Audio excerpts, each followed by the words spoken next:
So let's today we will discuss about the design of column members, the compression members. So basically we will discuss a numerical to design a column. So the question is 8.4 from SK Duggal, that is the design a column to support a factored load of 1080 kilonewton. The column has an effective length of 7 meter with respect to z axis and 5 meter with respect to y axis and used steel of grade Fe 410। ये आपका numerical question में दिया हुआ है and design of compression member का topic है। तो आपको एक कॉलम डिजाइन करने दिया गया है और डिजाइन का सबसे बेसिक पहले मतलब ये होता है कि आपको दो तरह के न्यूमेरिकल्स यहाँ पे दिए जाते हैं। एक आपको मेंबर दिया जाता है, सेक्शंस दिया जाता है, उस सेक्शन का आप डिजाइन कंप्रेसिव स्ट्रेंथ निकालते हैं। And the point number 2 is आपको क्वेश्चन में लोड दिया रहता है और उस लोड के according you will find out the जो आप मेंबर चूज करते हैं उस मेंबर का जो इफेक्टिव स्ट्रेंथ है वो इस लोड को सरपास कर पा रहा है कि नहीं। अगर जैसे कॉलम है या बीम है तो बेंडिंग पे स्ट्रेंथ देखेंगे और शेयर जैसे है तो शेयर स्ट्रेंथ पे देखेंगे। एंड जो लोड है लोड को सरपास कर पा रहे हैं कि नहीं, तभी हम कहते हैं कि डिजाइन इज सेफ और नॉट। तो this is the point number 1 के यहाँ पे क्वेश्चन है। क्वेश्चन पे गौर करने वाली बात ये है कि यहाँ पे एक फैक्टर्ड लोड दिया हुआ है। तो जहाँ पे भी क्वेश्चन में हमने आपको पहले भी बताया था कि फैक्टर्ड लोड दिया हो या आपको अल्टीमेट लोड दिया हो, मतलब उस लोड के साथ आपको 1.5 का जो सेफ्टी फैक्टर है that has been already multiplied, so you don't have to multiply the factor of safety with the load to convert it into the limit state design, because it is already mentioned over here that it's a factored load of 1050 kilonewton, the point number 1. And now the point number 2, the column has an effective length. अब effective length का हम लोग मतलब जानते हैं। effective length क्या होता है? That is the K into L, ये होता है आपका effective length। तो लेंथ तो आपको क्वेश्चन में दिया होता है, जैसे मान लो कि इतना लेंथ है, तो हम लोग इफेक्टिव लेंथ कैसे फाइंड आउट करते हैं? Depending upon the support and conditions, कि उस कॉलम के दोनों एंड में सपोर्ट कंडीशन कौन कौन से हैं उसके ऊपर वो डिफाइन होता है कि उसका जो आपका के की जो वैल्यू है इफेक्टिव लेंथ के ऊपर वो कितना होगा। अगर मान लेते हैं कि दोनों एंड हिंज है तो उसके लिए कोई एक कंडीशन दिया होता है। अगर एक एंड फिक्स्ड है दूसरा एंड फ्री है तो उसके लिए अलग कंडीशन होगा। दोनों एंड फिक्स्ड है तो उसके लिए अलग कंडीशन होगी के की। तो depending upon the supported conditions we will decide the value of K and K into L will give you the effective length. But यहाँ पे सवाल पे क्वेश्चन पे आपको ऑलरेडी इफेक्टिव लेंथ दिया हुआ है, मतलब सपोर्टेड कंडीशंस को डिफाइन नहीं करते हुए यहाँ पे इफेक्टिव लेंथ ही आपको दे दिया है के into L. Otherwise, in the questions, you will get that one end is fixed, one end is free, one end is hinge, other end is fixed. This kind of conditions you will mention in the question or in the problem. तो y axis Z axis के y axis के case में 7 metre और Z axis के case में 5 metre का दिया हुआ है। And use steel of grade Fe 410, जो स्टील का ग्रेड है वो Fe 410 का ग्रेड का स्टील है। So for steel of grade of Fe 410 हमको पता है अगर 410 ग्रेड का स्टील है तो उसका जो यील्ड स्ट्रेंथ होता है Fy is the yield strength 250 MPa और 250 न्यूटन पर mm square, that has been already known to you. And जब हम लोग बात करते हैं जब कॉलम सेक्शन का डिजाइन करने के लिए, तब जो सेक्शन का सबसे हाईएस्ट मोमेंट ऑफ इनर्शिया होता है that is an I section. So we will design the column with the help of an I section. But how to choose a section? What is the criteria to choose a section? So let us provide an I section column. So from table number 8.6, design buckling curve about ZZ axis is A and about YY axis is B. Where does it come from? कि जो buckling curve है, ठीक है, वो हम assume कर रहे हैं टेबल के थ्रू कि जो जेड जेड एक्सिस है उसके लिए ए और वाई एक्सिस के लिए बी। ये कहाँ से आ रहा है ना?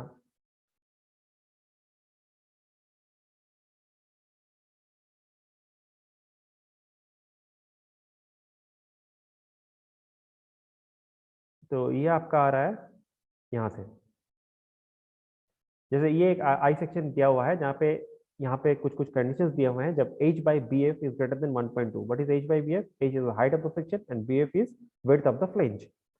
जब ये रेशियो h by bf की रेशियो अगर ग्रेटर देन 1.2 हो तो buckling class about Z Z axis is A and buckling class about YY axis is B, and where the thickness of flange is less than equal to 40 mm। और अगर दूसरा condition को satisfy करें कि h by bf की value तो 1.2 से ज्यादा है but thickness of flange is more than 40 mm and less than 100 mm, on that case according to the ZZ axis the buckling class will be B and according to the YY axis the buckling class will be C। ये आपका I section है, ये आपका H है जो height of the section है। BF कौन सा है, ये वाला जो पार्ट है, this is the BF, width of flange. ये आपका एच है, ये आपका टोटल ये विड्थ ऑफ फ्लेंज है। और बी कौन सा है ना, इसका आधा वाला पार्ट बी होता है। Are you getting my point? Please respond accordingly. Yes, sir. Yes, sir. Yes, sir. कोई डाउट है?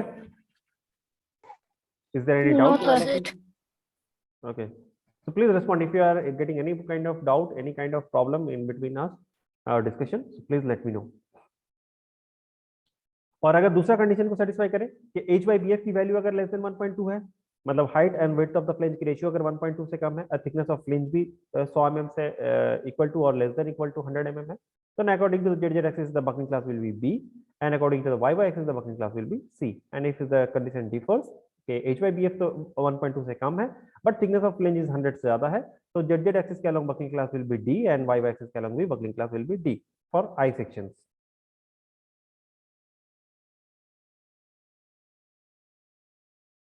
Yes, sir. Okay. And here is the supported conditions जिसकी बात कर रहे थे वहां पे कि ये supported conditions है the effective length find out करने के लिए, जहाँ पे ये बाउंड्री कंडीशंस है। बाउंड्री कंडीशंस मतलब दोनों एंड के जो बाउंड्री है at one end and at other end. Translation and rotation. Translation मतलब क्या? ट्रांसलेशन मतलब अगर उसकी हॉरिजॉन्टल मूवमेंट हो रही है या वर्टिकल मूवमेंट हो रही है, and rotation means the moment.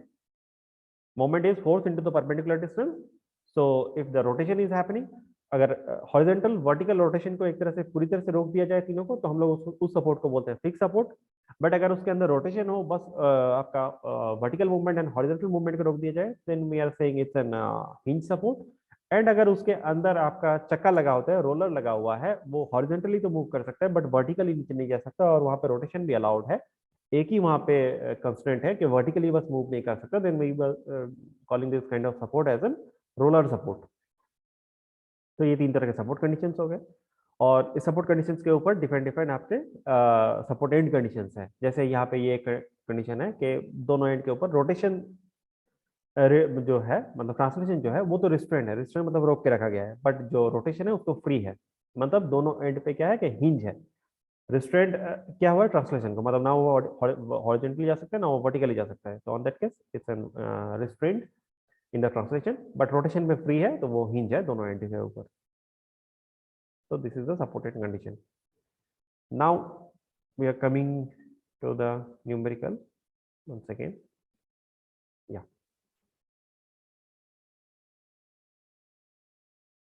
So from let us assume the effective slenderness ratio to be 100. ठीक है, जो स्लेंडरनेस रेशियो है उसको सबसे पहले हम लोग एज्यूम कर रहे हैं, जो इफेक्टिव स्लेंडरनेस रेशियो है वो 100 है, क्योंकि उसी के बेसिस के ऊपर फिर हमको बकलिंग क्लास लेके एक हमको एरिया फाइंड आउट करना होगा सबसे पहले कि मिनिमम रिक्वायर्ड एरिया कितना है, क्योंकि उस एरिया के बेसिस के एरिया के आधार के ऊपर ही हम लोग सेक्शन चूज करेंगे। तो फॉर आई सेक्शन हमको पता है कि आई सेक्शन के केस में जो radius of gyration R Y है, that is always less than the R Z या आर एक्स, जो रेडियस ऑफ जायरेशन है एक्स एक्सिस के along. And for the buckling curve B, the design compressive stress corresponding to the effective slenderness ratio 100 from the table is 118 newton पर mm square. तो जब हम effective slenderness ratio 100 ले रहे हैं and R Y is less than the R Z, so buckling class will be the B. तो buckling class B के along जब स्लेंडरनेस रेशियो 100 है तो उसके केस में जो आपका स्ट्रेस आ रहा है एफसीडी, जो डिजाइन कंप्रेसिव स्ट्रेस, जो हम लोग 100 के हिसाब से एज्यूम कर रहे हैं, तो वो टेबल पे आपको 118 मिल जा रहा है। और हमको पता है स्ट्रेस इक्वल टू क्या होता है, force upon the area, the force upon the area. तो मैं कह सकता हूँ area is equal to force upon the stress. Force question में जो दिया हुआ है दैट इज द लोड, जो 1050 किलोन्यूटन का दिया हुआ है, और स्ट्रेस क्या है, the design bending compressive stress, जो कि आप इस टेबल से ले रहे हैं 118।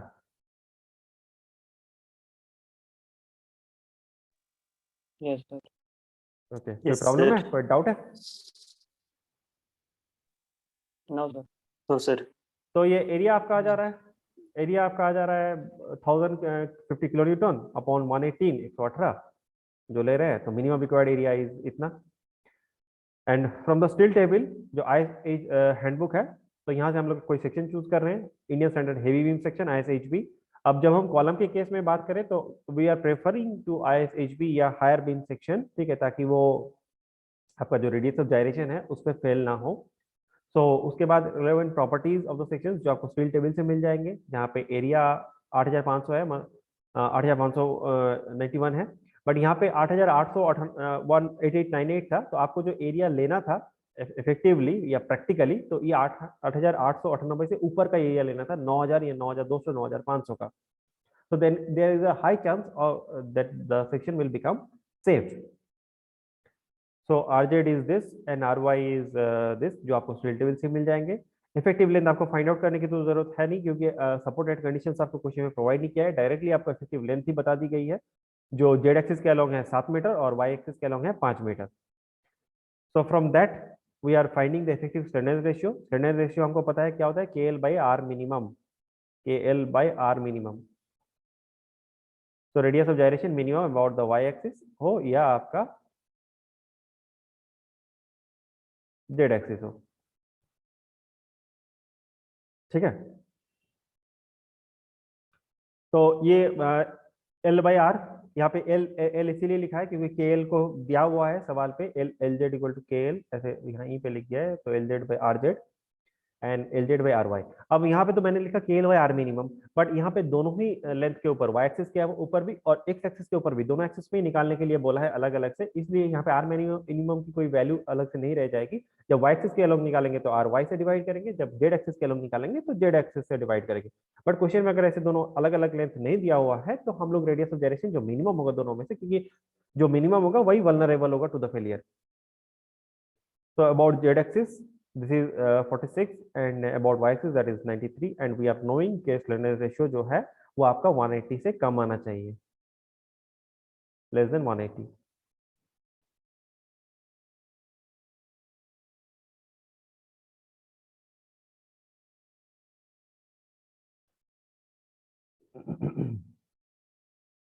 तो यहाँ पे अगर हम देखते हैं कि जब L/R मतलब slenderness ratio 46, yield stress that is 250 Newton per mm square and the buckling curve A, so the design compressive stress from the table is FCD is this much। ये आपको कहाँ से मिलता है ना, यह अगर आप इंटरपोलेशन से करते हैं तो मिल जाता है, ठीक है। ये एक इंटरपोलेशन जो मैथमेटिक्स का फॉर्मूला होता है, from interpolation you are getting this value from this table.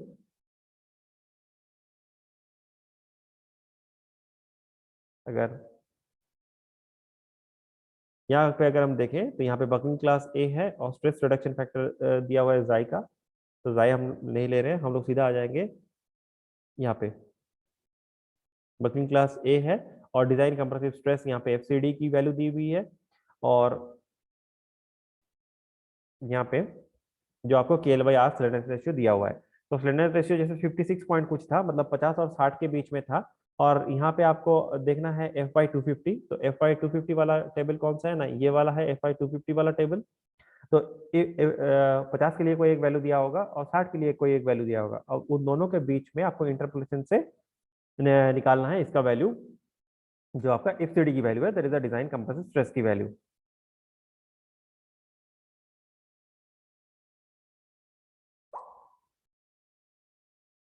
तो यहाँ पे L/R मतलब जो स्लैंडरनेस रेशियो है वो 46 है, F/250 है, बकलिंग कर्व A है, द डिजाइन कंप्रेसिव स्ट्रेस आपने FCD फाइंड आउट कर लिया, and the design compressive stress PD equal to AE into FCD, A is the area and FCD is the design compressive stress. तो ये formula आपको कहाँ, ये आपको कोड में ही मिल जाता है, पेज नंबर 35 पे, page number 35 IS 800 2007, IS 800 2007।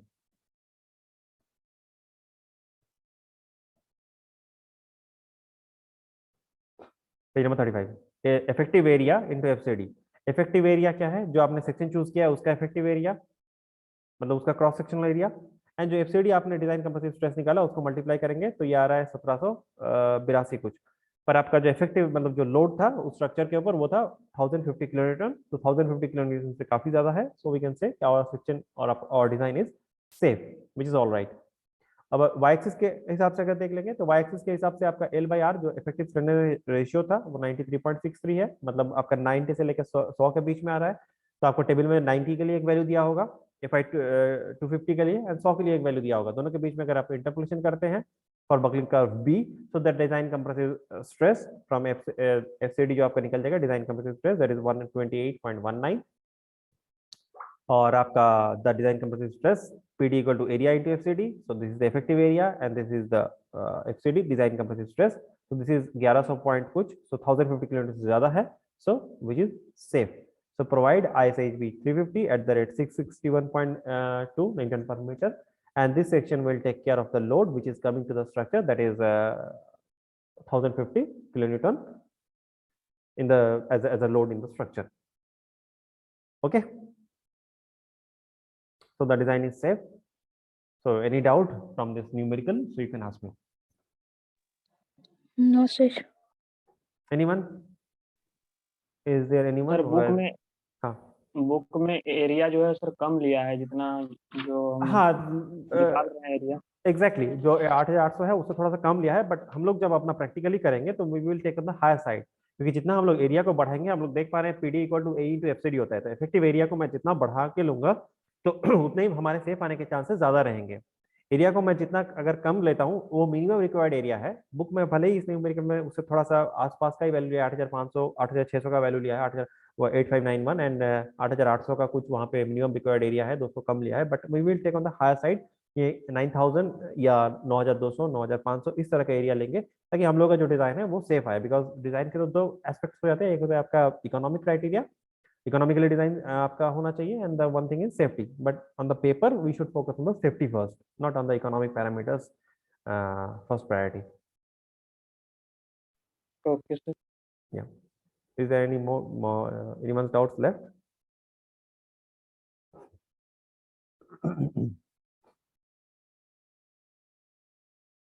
Any more doubts? No sir. Okay.